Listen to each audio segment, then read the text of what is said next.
Muy buenos días, jóvenes. ¿Qué tal? Mi nombre es el profesor Roger Bonilla y soy el profesor del curso Estadística Descriptiva de la sede de Limón de la Universidad de Costa Rica. Y vamos a dar inicio al curso Estadística Descriptiva y vamos a ver el primer tema. El primer tema del curso tiene que ver con el papel de la estadística. Entonces, la primera tarea o la primera actividad que vamos a realizar es que ustedes van a ver estos 4 videos que tienen que ver, son bastante interesantes, que es la estadística en la vida cotidiana. Es un video dividido en 4 partes y esta serie de videos pues les va a ayudar a ustedes a entender el papel de la estadística, les va a ayudar a entender, digamos, cuál es la función de la estadística. Entonces apunten por favor por ahí, apunten que hay que ver los videos. Esto lo van a hacer cuando termine este video que va a terminar muy pronto porque solamente voy a dar instrucciones para la próxima clase. Esa es la actividad número 1. Por favor, ver los 4 videos que tienen que ver con el tema de la estadística en la vida cotidiana. Esa es la primera actividad. Eh, la segunda actividad que vamos a realizar es que vamos a leer, por favor, leamos el capítulo 1 de Webster. Vamos a verlo acá. Ustedes ven el capítulo 1 de Webster, ahí se lo puse.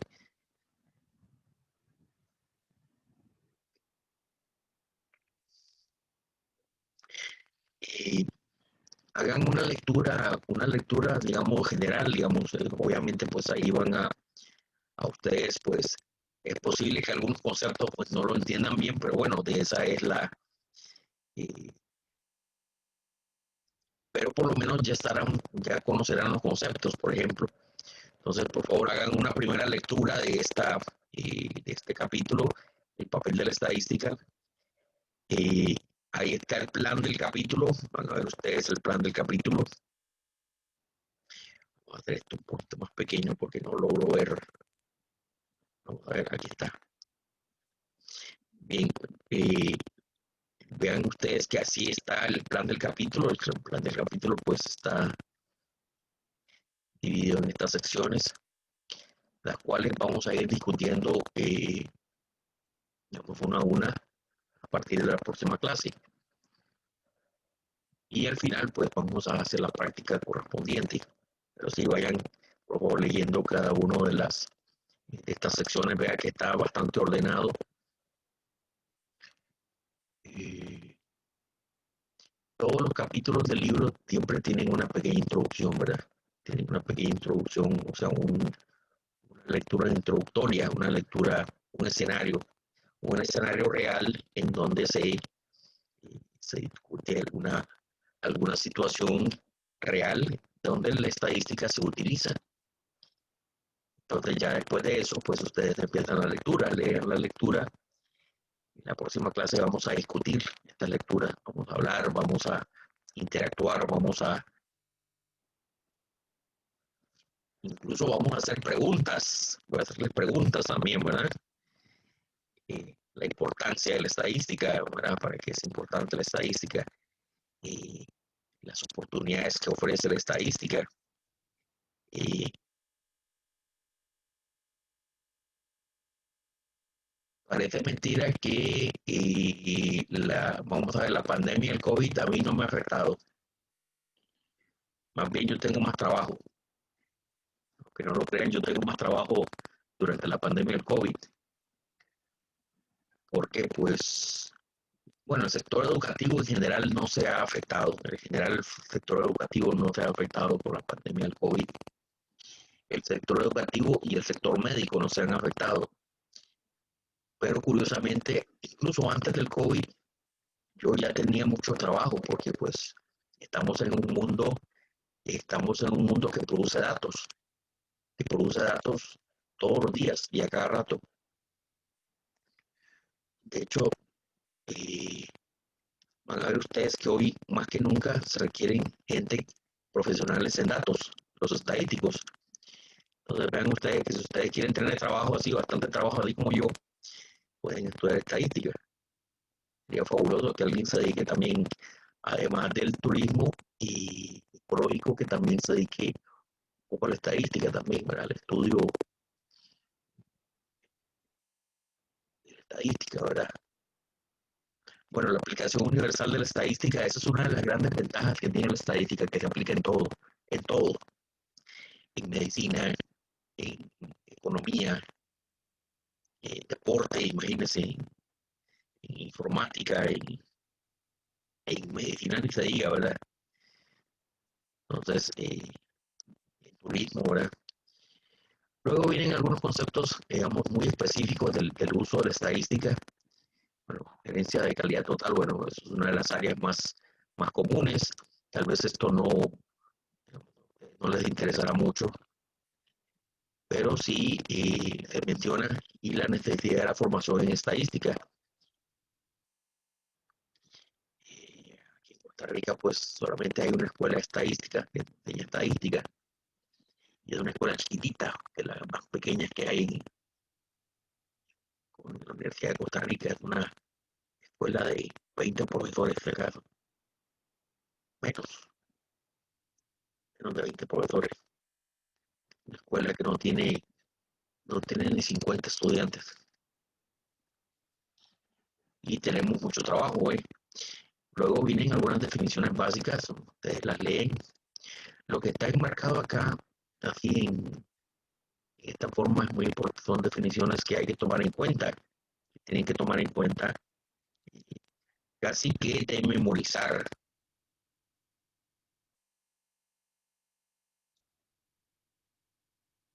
Vamos a hacer acá. A ver, me está haciendo una pregunta. Vamos a ver.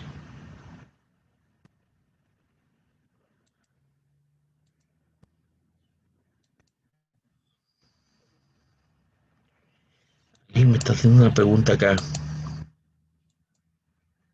Eh,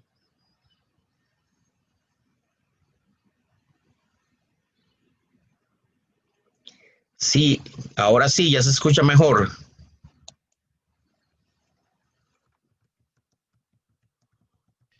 Sí, mucho mejor. Ah, es el filtro es el filtro de sonido.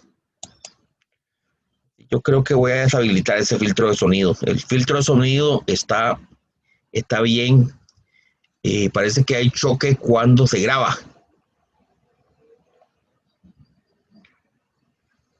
Parece que está bien para conversar de forma asincrónica, pero no está bien para grabarlo. Pero bueno, por lo menos tienen la grabación ahí de respaldo. Eh, entonces continuemos. Ahora sí se escucha mejor.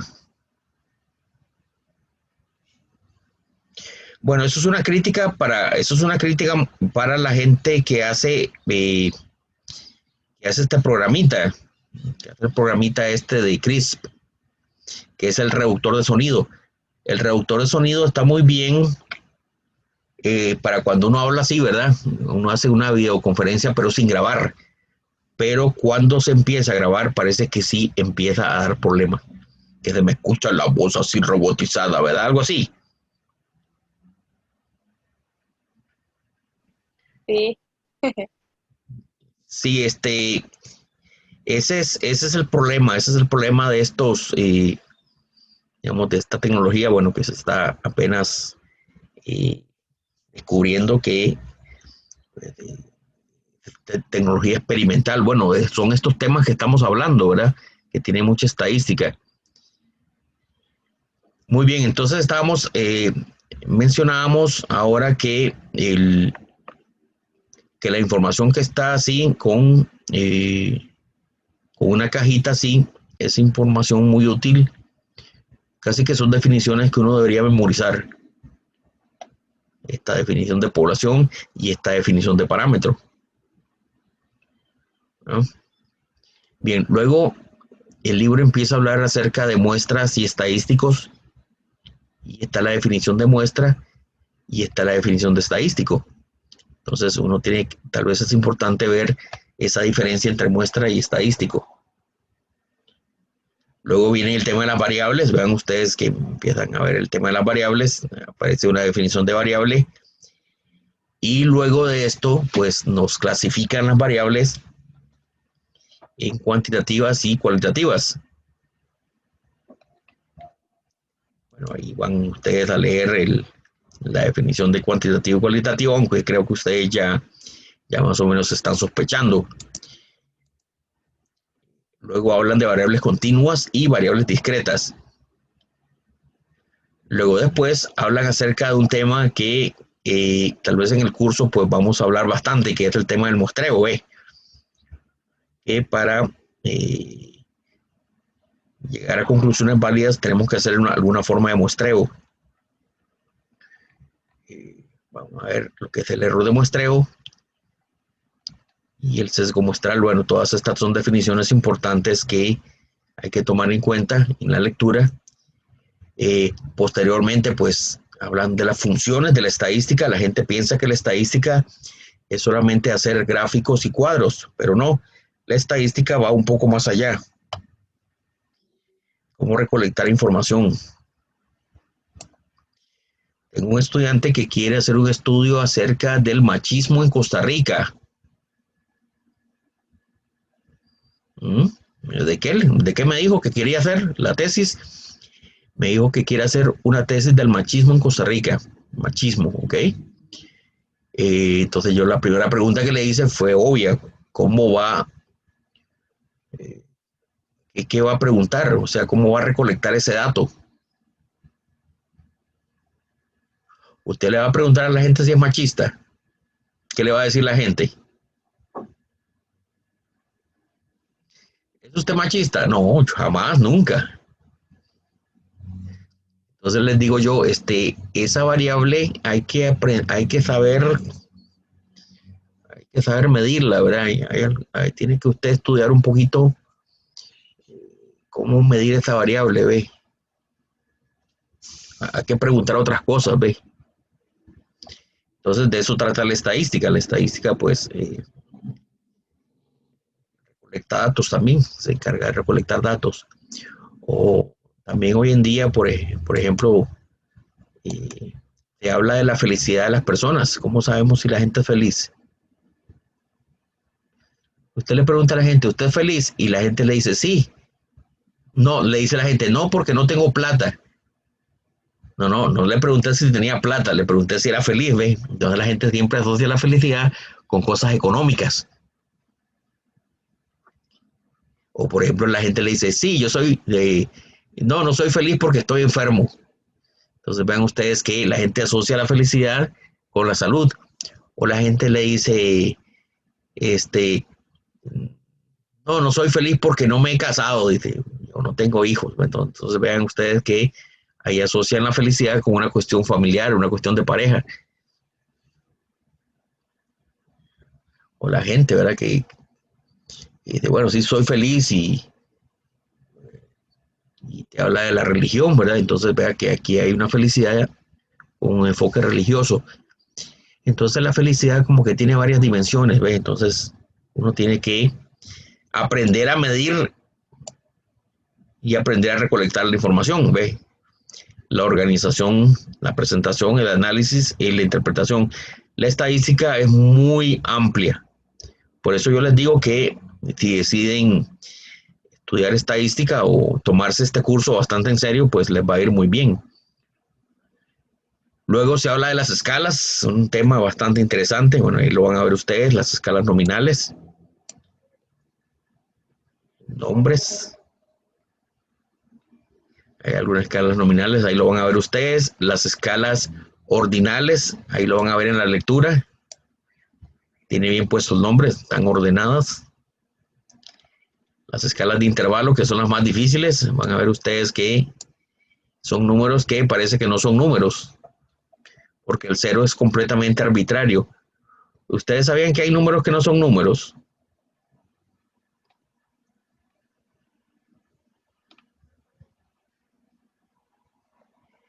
El número de teléfono, el número de teléfono de ustedes no es un número.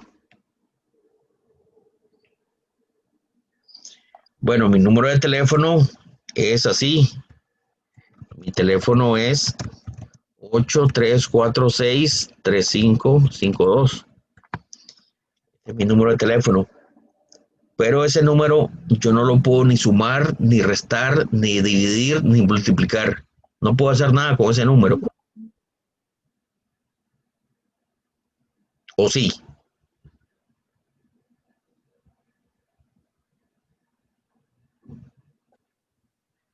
Vean ustedes que es un número que no cumple las funciones de un número.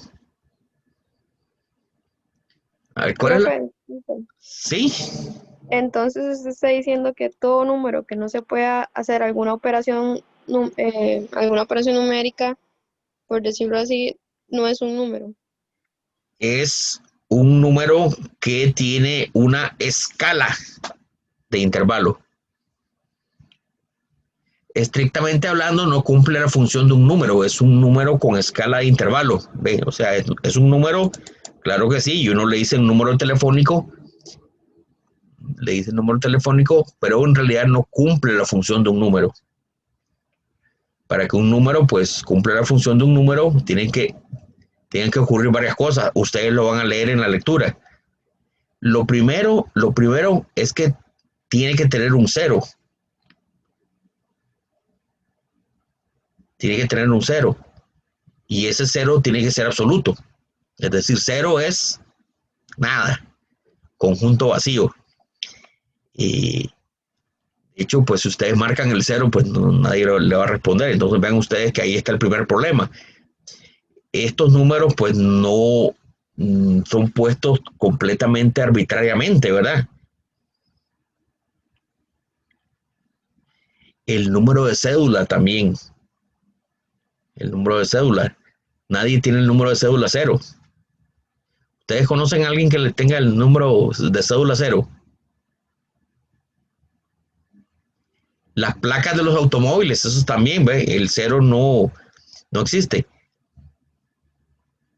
Y no solamente no existe, sino que no significa nada. Por ejemplo, vean ustedes, aquí hay ejemplos de números completamente arbitrarios. Por ejemplo, vean ustedes la temperatura. La temperatura, por ejemplo, en grados Celsius o en grados Fahrenheit. ¿Qué significa el cero? Es absoluto. El cero, cuando la temperatura es de 0 grados, ahí no hay temperatura. O sí hay temperatura.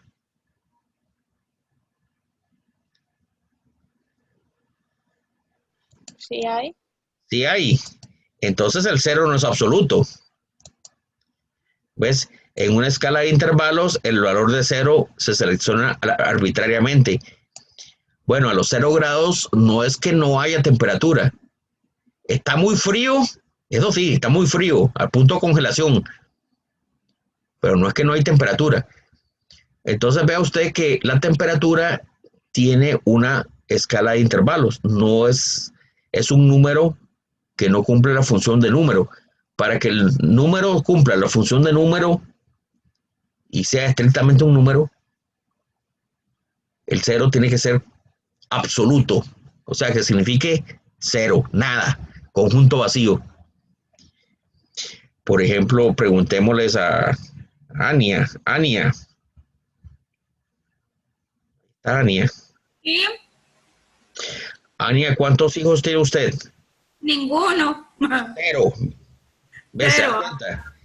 Esa variable, esa variable si es el cero, si es absoluto, el número de hijos. Cero, ninguno, conjunto vacío. Ok.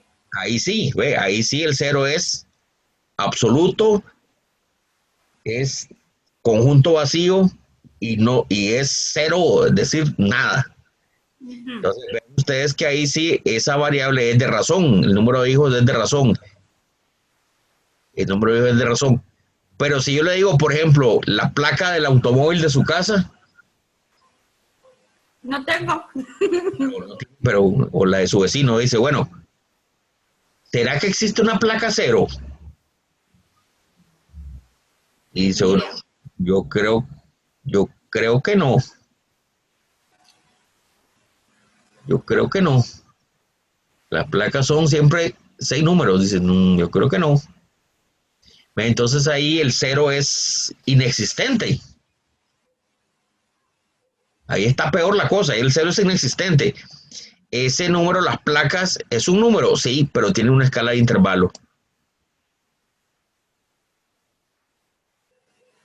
Otro caso, ¿en qué año estamos? 2020. 2020, ¿después de qué? De Cristo, no sé. Sí, así lo llaman siempre. Piensen, piensen. ¿Qué es el 0? ¿Qué es el año 0?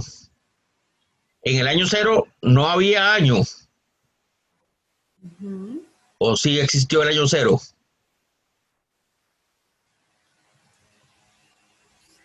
De hecho, hay negativos, ¿verdad que sí hay negativos? Hay el año -1, el año -2, el año -3, el año -100 antes de Cristo. Entonces, el año, ¿verdad? La fecha, el año como fecha, el 0 no es absoluto, es un acontecimiento. Dice, el año 0 simplemente es un punto de referencia. Nacimiento de Cristo. De hecho, decimos, ¿verdad? Después de Cristo, antes de Cristo. Entonces el año 0 es un acontecimiento, no es que es absoluto. Entonces esa variable año es una variable de intervalo, porque el 0 no es absoluto, no es que el 0 ahí no ocurrió nada. No, sí ocurrió algo, pero es un acontecimiento. Es un acontecimiento y a partir de ahí medimos el tiempo, pero no es que sea absoluto, es una referencia. Bueno, de hecho, tuve un estudiante argentino, ¿verdad? Que él me dijo que estaban en el año 62. Cuando yo hice este ejemplo, yo les pregunté, ¿en qué año estamos? Y me dice, profesor, estamos en el año 62. Ay, Dios mío, dije yo. Me dice, es que yo soy de la iglesia maradoniana, dice. Ay, Dios mío, ya la veía venir yo. Es que para ellos, pues, sí, el nacimiento de Maradona es el año 0, ¿verdad? Entonces ellos miden el tiempo a partir del nacimiento de Maradona, ¿ves? ¿Saben quién es Maradona, verdad? No, están muy jóvenes para... Si alguien conoció a Maradona, sí. Entonces vean ustedes que... Sí, correcto. Deberíamos decir Messi, algo así, ¿verdad? Pero bueno. Esta gente, pues, ha hecho de Maradona, del jugador, toda una cultura, ¿verdad? Entonces ellos dicen, bueno, para nosotros el tiempo empieza en el nacimiento de Maradona. Celebran Navidad en el cumpleaños de Maradona y todo, imagínense. Santo Dios. No, y hay una iglesia maradoniana, ¿ve? No es broma. Vea la pantalla.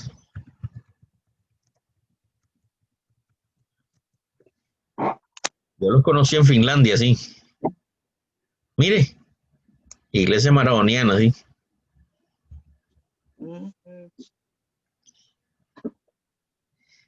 ¿Es un jugador, profesor? Es un jugador, sí. Bueno, es un jugador de fútbol que ahora está hecho una pelota, sí. Ahora es un gordito, sí. Es una persona con problemas de droga, ¿ve? Entonces. ¿Y por qué lo hizo así como tanto un ídolo? Bueno, ustedes son muy jóvenes, pero hace algunos años, digamos, ha sido el mejor jugador antes de Messi, ha sido de los mejores jugadores de fútbol antes de Messi, ¿verdad? Antes de Messi estaba Maradona como el mejor jugador de fútbol de todos los tiempos, ¿ve? Antes de él estaba Pelé, no sé si conocen a Pelé. ¿Han escuchado hablar de Pelé? Sí, bueno, yo sí. Bueno, entonces, sí. Este señor, pues, hizo uno de los goles más en toda la historia Entonces es toda una institución, ¿verdad? Entonces, con lo que quiero llegar a esto es que hay gente que vea que el asunto de las fechas son completamente arbitrarias. Las fechas son completamente arbitrarias. Usted puede poner el año cero, ver el tiempo en cualquier momento. De hecho, creo que el calendario chino ya va por el año 5000, creo. El año hebreo va por el 6000 o algo así, y el año musulmán va por el 3000. O sea, lo que les quiero decir es que las fechas son completamente arbitrarias. Entonces las fechas es una variable de intervalo, porque el año cero es completamente arbitrario. Usted lo pone donde quiera. ¿Y qué otros ejemplos ven ustedes donde el cero no es absoluto, donde el cero no es un absoluto completo? En la historia para la selección junto a Pelé, los mejores jugadores, pero al parecer hasta una religión le hicieron, sí, correcto. La iglesia maradoniana, sí. Profesor, Sí, dígame. uno puede decir como un valor, ¿cómo es el que le está llamando usted? Ya le digo, intervalo, una escala de intervalo, como por ejemplo el número 0, en alguna ficha, como cuando uno va a algún lugar y le toca por ficha. Eso no tiene. Exactamente. Usted acaba de dar el ejemplo perfecto, sí. Sí, una ficha, digamos que le dan a uno, pues no, creo que a nadie le dan la ficha 0, ¿verdad? De hecho, ni siquiera existe. Yo no conozco la ficha 0, sí. Exactamente, la ficha, un número, ¿verdad? Es más, el número de la lotería también. ¿Qué es el 0? Y el 0 es un número más, pero no es absoluto. Es un número más. Le venden el doble 0. Bueno, en este año van a vender el doble 0, ¿verdad? Es un número más. Entonces vean ustedes que cuando el 0 no es absoluto, que significa nada, conjunto vacío, entonces es una escala de razón. Perdón, es una escala intervalo. Cuando el 0 sí es 0, como pasa con el peso, la estatura, el número de hijos, el número de hermanos, la edad, etcétera, ahí sí es de razón. Es muy fácil identificar las variables de intervalo porque solamente hay que pensar qué es el 0. ¿Es algo que existe o es algo que no existe? Y si existe, ¿realmente significa un conjunto vacío o es simplemente un número en la escala, algo arbitrario, un número más como la lotería, o no existe, como el caso de las cédulas y los números? Y en el resto de los casos, afortunadamente son muy pocas. Lo bueno es que son muy pocas las variables de intervalo. Las variables de razón, pues ahí sí el 0 es absoluto. Bien, vayan leyendo por favor la lectura y bueno, aquí ya casi llegué al final, imagínate. Esto lo vamos a ir haciendo poco a poco. En 2 o 3 semanas vamos a hacer esta práctica. Luego viene una puesta en escena. Bueno, vayan leyendo la lectura y después vamos hablando de otras cosas. Vayan leyendo porque pues a mí me gusta que la gente lea antes que yo haga las explicaciones. Y de hoy en 8 nos vemos para discutir ya detalle página por página. ¿Qué les parece? Entonces, volvamos a mediación virtual. Las tareas, bueno, quitemos a Maradona acá, porque ahora es un gordito, así que con problemas de droga, sí. Y de alcohol también. Entonces, apunten por favor. Lo que tengo que hacer de forma asincrónica es ver los videos y hacer la lectura. Eso es. Entonces, de aquí a las 12 que tienen el curso, entonces hacen la lectura y vean los videos. ¿Qué les parece? Excelente, profesor. Muy bien, entonces aquí vamos a concluir y nos vemos de hoy en 8.